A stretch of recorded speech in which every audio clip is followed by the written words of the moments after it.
Thank you very much, and thanks to the organizers for this amazing meeting. It's really, really quite something. So I'm not a computer scientist, just want to say that up front. So I am an exposure scientist, epidemiologist working at McGill, and sort of become interested in some of these new methods as a way of looking at how we can estimate population exposures to various pollutants. So my group, we do two things. We develop exposure models that are really meant for population-based studies, so mostly focusing on spatial variations in air pollution, but also more recently on heat for climate change reasons. And then we take those models and we apply them in large population-based studies to estimate health risks. And so exposure is always the big challenge in these studies. I mean, it's one thing to get a big cohort together, but you then need to assign, 1 million people some reasonable exposure over some meaningful period of time, accounting for their residential mobility. And so it gets complicated very quickly. And so getting good exposure information is really makes or breaks a lot of these studies. And so one of the main ways that we go about estimating exposures are with these Geo Statistical Models or land use regression models.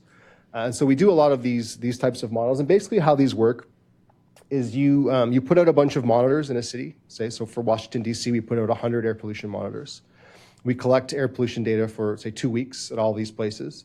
And then around each of those monitors, we extract the kinds of land use, traffic, business information around each of those points.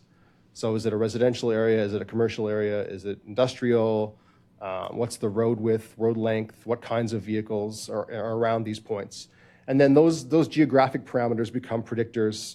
What's the point? Yeah, they become predictors in just a general multivariate regression model. And then we use those regression models to predict exposure information in places where we didn't have measurements. And so a lot of studies are done using exposure is measured this way or in related ways. So you end up with sort of a map of air pollution. So this is a certain kind of air pollution in Toronto. But there's a lot of limitations to this approach because your ability to estimate the exposure depends on the availability of the geographic predictors. So outside of this map, hundreds of thousands of people live. It's not that we don't care about people in Markham or Hamilton or something. We just, as soon as you take one step outside the city limits of Toronto, you can't get geographic predictors. So it's a pretty big limitation of the model, right? Another thing that's also a limitation is these are generally developed for one pollutant at a time. So we've been talking a lot about mixtures. Generally, these are just, you have a model for NO2, you have a different model for PM, you have a different model for something else. And so we're not really looking at all the exposures at the same time. And just more real life, these models and these parameters, they don't really reflect the world in which we experience it, right? So it's an incomplete representation of how we actually experience the world. And so at my desk, I guess 2 years ago now, and one of the things you get to do as an academic is sort of just sit and think, and most of the time they're bad ideas, but once in a while they're all right. And so I started thinking about pictures. So how else can we capture this information? And when you think about it, images, they capture a lot of the same information that we know predicts exposures, right? So a busy street looks a lot different than a residential area versus a park. There's information here on types of vehicles that are there, the road width, the types of building materials.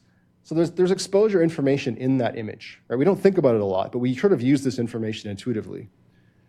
And the same is true at a sort of a regional level, right? So satellite images also have that same kind of exposure information. So this is an industrial area, I believe, in China. This is a smaller city in Europe, and this is an agricultural area in Canada, the US, right? And so these places, there's exposure information in these images, right? And this is because the built environment really plays a pretty large role in the kinds of things we're exposed to. So we started thinking and we said, well, maybe we can use large databases of images paired with pollutants, and maybe that'll work to estimate environmental exposures. And I really just view this as another way of representing the things that we already know work, right? So these land use regression models, we take these GIS predictors, and they're represented now as a database of parameters. But really, the images are really capturing that same information.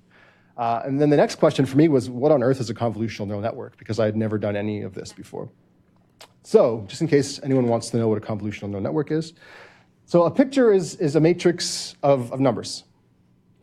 okay? And so the way these networks work is that there's layers and layers of what we call filters, okay, which is really just a smaller matrix. And this is what gets learned in the model. Okay, so this smaller matrix basically gets run across the larger image, and it extracts important information out of this matrix. And there are basically, millions of these filters, and then lots and lots of layers in the network. And this all gets fed into, at the end, sort of just a regular dense network, and then the predictions are output after that. And so the learning really happens, we start with an image. So here's our satellite image. We run it through those layers, and we get a prediction. Okay, and we get it wrong. We say we predict 10, the true answer is 12. And then what happens is that the model goes back over the current filter values and says, how can I change all of these filter values so that on this example, you get the answer a little bit more correct? And essentially, though, it just does that over and over and over again. And this blue line here represents the function of our error. So comparing our predictions to our true values. And we want to end up down here. So after many, many iterations, we want to update all of these weights. So eventually we arrive at sort of the best prediction that we can possibly get.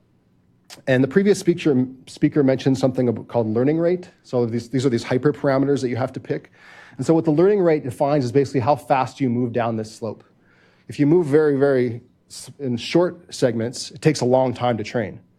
But if you move in very, very large steps, you can miss the minimum, right? So you might switch from here to here. So there's a certain amount of trial and error that goes on in sort of selecting the best parameters that are needed to train these models. So what did we do? So this is a paper that it'll be up on arXiv soon. But our first test was say, can we take satellite images and pair that with ground level PM 2.5, and can we use just the satellite image to predict annual level concentrations of PM 2.5. And so we had two databases that we used to do this. One was about 20,000 measurements from 6,000 sites around the world that's available from the WHO. And the second database was a larger data set that was exclusively for North America. And we only did that because we wanted to see if this method would work over the narrow exposure range of North America. So the whole range of PM 2.5 for the globe is about, say, from 1 to 300. And in North America, it's sort of from 1 to 10 or 15, maybe 20, but it's much narrower. So because we'd never done this before, and we weren't sure if it was even going to work, we wanted to sort of try it on a very wide range of exposures, but also on a very narrow range. And so basically, we had the lat long for all of the measurements of PM 2.5. We downloaded very different zoom levels of satellite images. So in our program that we run, you can specify how zoomed in the image is. And so we didn't know which one would work best, so we tried a bunch of different ones. We created our training, validation, and test sets in preparing our model. We tried out different architectures. So when you hear architectures, it's really just different. They all have silly names like this, but they're basically just different combinations of these different sort of modules in the model. So it's a different orientation of the layers, basically. And so the one that tended to work best for us was this exception module. And we also tried different optimizers for this learning process. And the one that worked best for us here was this one. We ran all of this in using the Keras package in R and Python. And if anyone actually wants to do this, it's surprisingly easy to do this in R. I literally just bought a textbook and read it, and we started doing it. So it's not, you don't have to be a very sophisticated computer scientist anymore to do the application of it. Like, I'm not the one that's actually developing these structures, but to actually apply it and use it, you can do it relatively painlessly. So how did we do? So on the left, you can see this is for the global model. Okay, so on the x-axis, we have our predicted concentrations, and on the y-axis, we have the actual measured values. And our model, using just the image, explained about 75% of the variation in the ground level PM 2.5 concentrations, which I thought was pretty good because I wasn't sure this was going to work at all. And in North America, we do a bit better, about 90%. And you can see we do sort of a bit better in sort of Europe, North America, compared to India and China. Now, what's also neat about these models is that you can actually highlight what parts of the images are being used to make the predictions. So they're still black boxy, but they're a little bit less black boxy because you can actually get some information about what parts of the image the model is using to make its determination. So these are the deciles of the PM2.5 concentration. And so here's the highest one. So there's something about this portion of the image here that sort of the computer thought, well, that looks like a 10. And something about these local portions here that thought, hey, looks like a 2. And so we can't pick out specifically what on the ground is going on there, but it's clear that there's local fractions of the image that are being sort of used, right? Because it could highlight the whole image and say, well, this whole thing looks like a 10, but it was picking out these sort of localized spots that it was suggesting that it was relying on these local features, which to me is encouraging because eventually we'd like to use this to learn something about the why, right? So we're not doing that here just yet, but if we can identify local features, that means we might be able to tease out potentially important information. So the other thing you can do, you can actually visualize what the filters look like to see what the model's learning. And so here we see that the model's learning colors, right? And the colors are interesting because it's things like green and blue, so it's parks and water. And then colors that are sort of like road colors. I'm not sure what purple is, but, and then colors, and then the next layer is sort of shapes and colors, right? So some combinations of shapes and geometry that's being used in making the predictions. So the next big question was, how does our model compare to the current sort of gold standard in estimating global variations? And the current gold standard is the Global Burden of Disease model. So this is the model that was developed to support the work by the GBD. It includes a whole range of inputs, aerosol optical depth, various land use information, chemical transport models. So on average, over the global exposure range, their error is about 12 micrograms per cubic meter. So how did we do? Anyone? Any guesses? So not bad. So we're not better, but we're close. We're within a microgram. But our input is just that image. And the nice people at GBD also shared their data with us. And more importantly, our estimates line up almost exactly. So there's a 1-to-1 slope, basically, in our predictions versus their predictions. And our predictions are explaining about 80% of the variations in there. So we're doing about the same.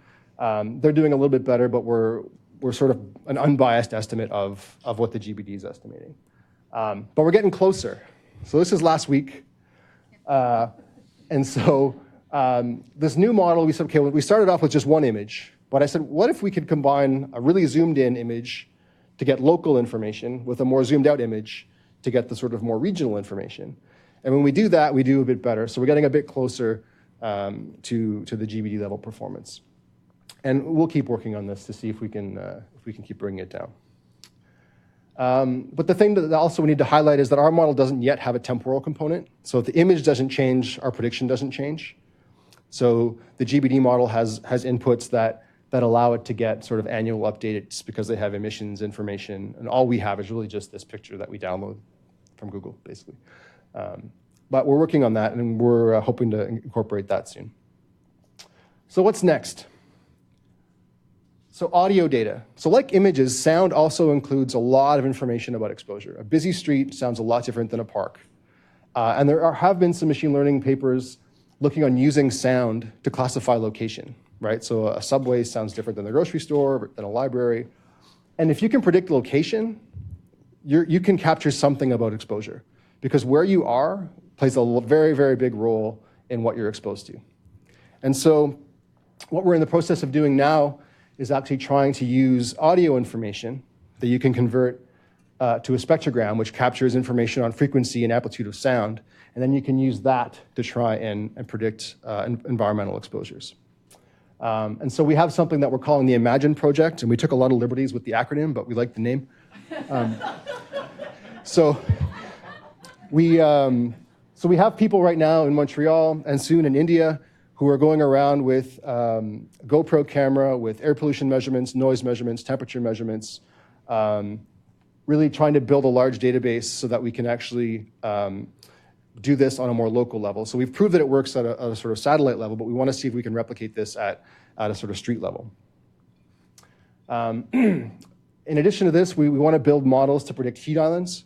So in Montreal last summer, about 100 people died because of a heat emergency. It does get warm in Canada sometimes.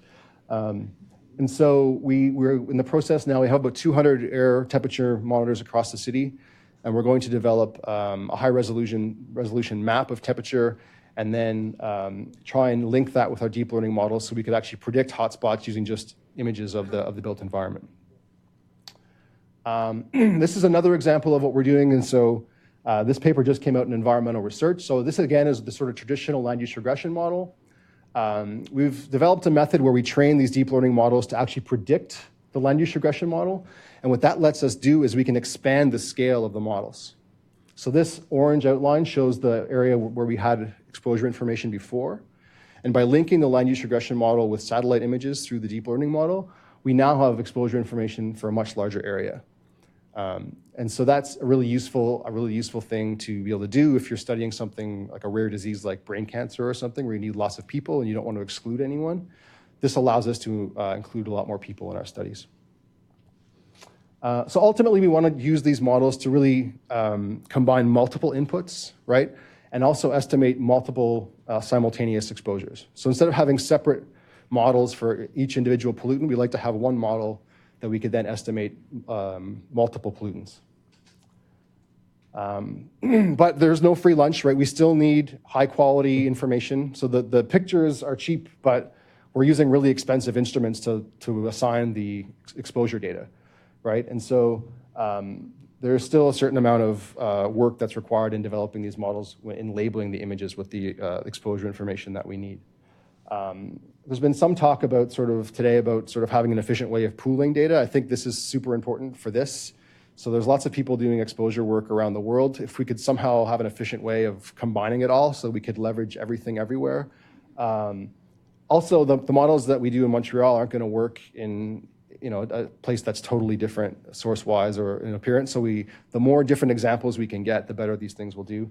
And again, the important question of understanding versus prediction. So this is really a prediction problem, right? So we're not able to tell you anything about what to tweak in the city to reduce the exposure, not yet. This is really just prediction, but I think the understanding part obviously is a very important issue. So we have a paper that we wrote outlining some of these ideas if anyone's interested in reading it. And I think that's it. I just want to do a big thank you to Chris Hong, who's my research assistant, who does all the heavy lifting on the coding and making the pretty graphics. So thank you.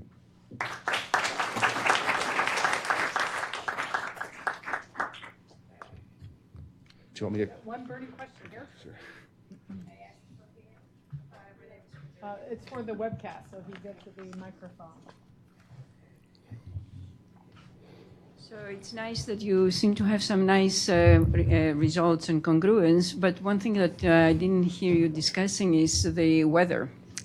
Because if there is wind and all these pollutant and clove-leaf models are not very accurate, so if you have wind, maybe your pollutant is in a different direction. So yes, for the satellite models, we were estimating annual averages.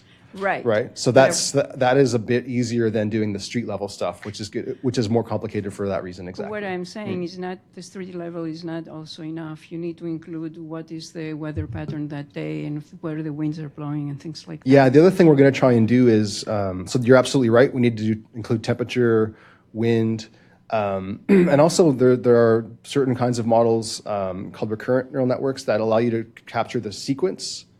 So because you can imagine if we're taking a series, we're using video, but the frame before the exposure is going to be correlated with the next frame. So we're going to try and use the correct model architectures to use that, take advantage of that time series of information that's there as well. But the local level models are much more challenging than the annual average for that exact reason. We could discuss a little bit offline. You need a little bit more than that too. Okay.